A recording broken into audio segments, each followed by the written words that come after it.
ونستعينه ونستغفره ونؤمن به ونتوكل عليه ونعوذ بالله من شرور أنفسنا ومن سيئات أعمالنا من يهده الله فلا مضل له ومن يضلل فلا هادي له ونشهد أن لا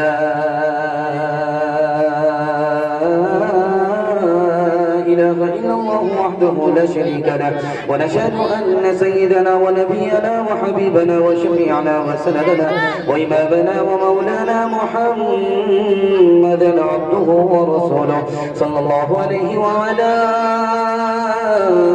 آله وصحبه وبارك وسلم تسليما كثيرا كثيرا أما بعد فأعوذ بالله من الشيطان الرجيم بسم الله الرحمن الرحيم وما